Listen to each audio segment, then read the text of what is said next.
Hi friends, welcome to happier விஷாவர்ஸ். இன்றைக்கி நம்ம கார்டனிங் வீடியோ தான் பார்க்க போகிறோம். நாங்கள் ஒரு நர்சரிக்கு போயிருந்தோம். அது நல்லா பெருசாகவே இருந்துச்சு. அங்கே ஒரு மாங்காய் மரம் இருந்துச்சு. அதில் நிறையா மாங்காய் இருந்துச்சு. அதை அப்படியே பிடுங்கி சாப்பிடணும் போல் இருந்துச்சு. அப்புறம் நான் அங்கேருந்து ஒரு கம்போஸ்ட் எடுத்துகிட்டு வாங்கிட்டு வந்துட்டோம். ஃபஸ்ட்டு நான் அதை பிளாக் சாயில் தான் நினச்சேன். அப்புறம் தான் அவங்க சொன்னாங்க அது கம்போஸ்ட்டுன்ட்டு. சரின்னு சொல்லி நானும் அந்த கம்போஸ்ட்டை மண்ணோட மிக்ஸ் பண்ண ஆரம்பிச்சிட்டேன். அதுக்குள்ளே ஒரு கெட்டியாக இருந்துச்சு. கல்லாக என்னன்னு தெரில, உடைக்கவே முடியல. அது உடைக்கிறதுக்குள்ளே அவ்வளோதான்.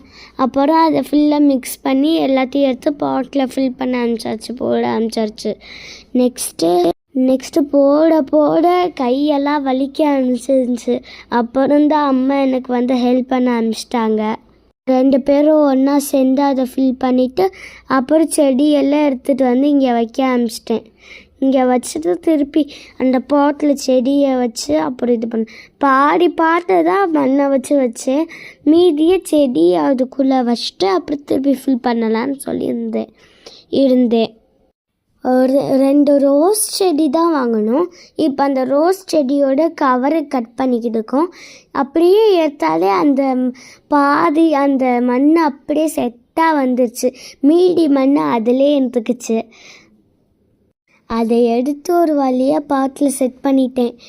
அப்புறம் மிச்சம் இருக்க செடியையும் அதே மாதிரி செட் பண்ணிட்டேன். எல்லா செடியுமே வச்சதுக்கப்புறம் மண்ணை அதை திருப்பி ஃபில் பண்ண ஆரம்பிச்சிட்டேன். ஏன்னா பாதி செடி தானே போட்டேன், பாதி மண் தானே போட்டேன். அதனால் அது ஃபுல்லாக பண்ணிவிட்டு அதுக்கப்புறம் எல்லா செடியும் வச்சோன்னே அதில் இருக்க காஞ்சு போன இதெல்லாம் இலையெல்லாம் கத்திரியை வச்சு வெட்ட ஆரம்பிச்சிட்டேன். அப்போ தான் புது இலை வரும்னு அம்மா சொன்னாங்க. அதனால் நானும் வெட்ட ஆரம்பிச்சிட்டேன். ஆனால் வெட்டும் போது வருமா இல்லையான்னு எனக்கு டவுட்டாகவே இருந்துச்சு. அம்மா தான் சொன்னாங்க, வரும், நீ வெட்டு, அப்போ தான் நல்லா புதுசாக வரும்னு சொன்னாங்க. சரின்னு சொல்லி நானும் ஒவ்வொரு இதுக்காக இது பண்ணேன். அம்மா தான் இன்ஸ்ட்ரக்ஷன் கொடுத்துக்கிட்டே இருந்தாங்க. அப்படியே எல்லாத்தையும் கட் பண்ணிவிட்டு அப்புறம் சம்மர் சீசனுக்கு லில்லி பூ பூட்டுருந்துச்சு எங்கள் வீட்டில். அழகாக இருந்துச்சு. ரெட் கலரில் ஒரே செடியில் 2 சைடு வந்துச்சு. அப்புறம் பிங்க் கலரில் இதே மாதிரி பிங்க் கலரில் மேலே பாட் இருக்குல்ல, இந்த பாட்டில் 2 அதே மாதிரி பூட்டுருந்துச்சு. இன்னொரு மொட்டு வச்சுருக்கு, அங்கே தெரியுதா? அப்புறம் 2ம் பார்க்க ஒரே மாதிரி இருக்கு. அப்படியே ஒரே மாதிரி, கலர் மட்டும் வேறு. அதுக்கப்புறம் ஓமவல்லி செடி இது அப்படியே சாப்பிட்லாம், இல்லாட்டி கஷாயம் பண்ணியும் கொடுக்கலாம். எங்கள் அம்மா எப்பயுமே கஷாயம் பண்ணி கொடுப்பாங்க கொரோனா டைமில். அதுக்கப்புறம் இது கேக்டஸ்ன்னு நினைக்காதீங்க, இது ட்ராகன் ஃப்ரூட் செடி. அமேசானில் வாங்கப்போ காஞ்சு போய் வந்துருந்துச்சு. ஆனால் வச்சோடனே வேகமாக வளர்ந்துருச்சு, அழகாக வளர்ந்துருச்சு. இந்த செடி வேறு டிஸ்டர்ப் பண்ணிக்கிட்டே இருக்குது. அப்புறம் இது பார்த்திங்கன்னா ஸ்னேக் பிளான்ட்டு. எங்கள் பாட்டிக்கு இந்த மாதிரி க்ரோன்ட்ரன்ஸ் பிளான்ட்டுனால் ரொம்ப பிடிக்கும். ஆக்சிஜன் நிறையா கொடுக்கும். அதுக்கப்புறம் இது குரோட்டன்ஸ் தான், பேர் என்னன்னு தெரியல எனக்கு. அதுக்கப்புறம் இது மணி பிளான்ட்டு. இங்கே 2 டக்கு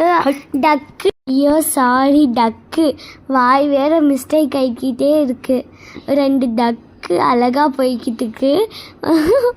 சரி, அதுக்கப்புறம் இதுவும் மணி பிளான்ட்டு தான். இது மிளகா செடி. 2 மிளகா பறித்தோம். அதுக்கப்புறம் இதுவும் லில்லி பூ தான். அழகாக பஞ்சாக இருந்துச்சு 4 பூவும். அப்புறம் இது 2 ஒரு ஸ்டெம்பில் இருக்குது, இன்னொரு ஸ்டெம்பில் இருக்குது. ஆனால் 2ம் பார்க்க பக்கத்தில் பஞ்சாக இருக்கிறது சூப்பராக அழகாக இருந்துச்சு, ரொம்ப அழகாக இருந்துச்சு. அது கூட கொஞ்ச நேரம் லேண்டுக்கிட்டே இருந்து இப்படி ஆடும்போது இன்னும் நல்லா இருந்துச்சு. அதுக்கப்புறம் இது அரளிப்பூ செடி. எங்கள் பாட்டி எப்பயுமே சாமி கும்பிடுவாங்க. இதை வச்சு பிள்ளையார் கோவில் சின்னதாக அழகாக ஒரு பிள்ளையார் கோவில் இருக்கும், அதில் இதை வச்சு சாமி கும்பிடுவாங்க. நிறைய பூட்டு இருந்துச்சு.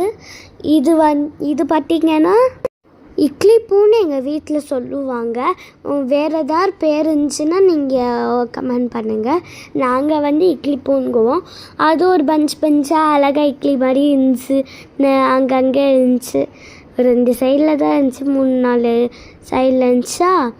அதுக்கப்புறம் இந்த சைடு பார்த்தீங்கன்னா கீழே பார்த்தீங்கன்னா மெயின்டைன் பண்ணாமல் இருக்குது. 2-3 நாள் ஸ்கூல் இருந்ததுனால எனக்கு கொஞ்சம் வேலையாக இருந்துச்சு, அதனால மெயின்டைன் பண்ணாமல் இருக்குது. அதுக்கப்புறம் இது பார்த்திங்கன்னா செடியை விட கிளை தான் ரொம்ப பெருசாக இருக்குது. இது என்ன செடினா டெசர்ட் ரோஸ். ஆனால் இல்லை ஒரு ரோஸ் கூட நான் பார்த்தது. ஏன்னா அப்போ சின்ன பசங்களை வீட்டில் நிறையா இருக்கிறதுனால வந்தாலும் பிடுங்கிடுவாங்க. அதனால் என்ன செடின்னு தெரில. இங்கே பார்த்தீங்கன்னா கச்சா புஜான்னு எல்லா செடியும் ஒன்றா இருக்கும். இந்த சைடு பர்டிகுலராக இருக்குல்ல, இது ஃபுல்லாக கொடிக்கா சீட்ஸ் நான் சும்மா தான் போட்டேன். ஆனால் அது நிறையா வந்துச்சு. இதெல்லாம் அதுவாக தானாக செடி முளைச்சிருக்கு. ஆனால் இவ்வளோ முளைச்சிருக்கு, அதை என்னால் நம்பவே முடியல. இதெல்லாம் க்ளீன் பண்ணிவிட்டு நீட்டாக அரேஞ்ச் பண்ணலாம். இன்னும் கொஞ்சம் அரேஞ்ச் பண்ணலாம். வெயிலான செம்ம வெயில். இந்த பெரிய மரத்துக்கு பின்னாடி தான் கீழே நின்று தான் வீடியோ எடுக்கிறேன். இந்த சேவல் அங்கிட்டும் இங்கிட்டுமா ஓடிக்கிட்டே இருக்குது அப்போலேருந்து. அதுக்கப்புறம் இது கேப்டஸ் வச்சுருக்கோம். அப்புறம் நிறைய செடி இந்த மாதிரி தொட்டிலேயே வச்சுருப்போம். ஒரு சில செடி நல்லா வந்திருக்கும், ஒரு சில செடி வரவே வராது. ஏன்னா நிறையா தண்ணி ஊற்றிருப்போம், அதனால் அதெல்லாம் இருக்கும். இது பார்த்திங்கன்னா அதுவும் குரோட்டன்ஸ் தான், பூவே வராது. அதுக்கப்புறம் இது செம்பருத்தி பூ. அதுக்கப்புறம் இது வந்திங்கன்னா வெத்தலை, அந்த வெத்தலை எங்கள் பாட்டி அப்பப்போ போடுவாங்க. அவ்வளோவா போட மாட்டாங்க. அப்புறம் அப்பப்போ சளி டைமில் எடுத்து கஷாயம் பண்ணி தந்துடுவாங்க.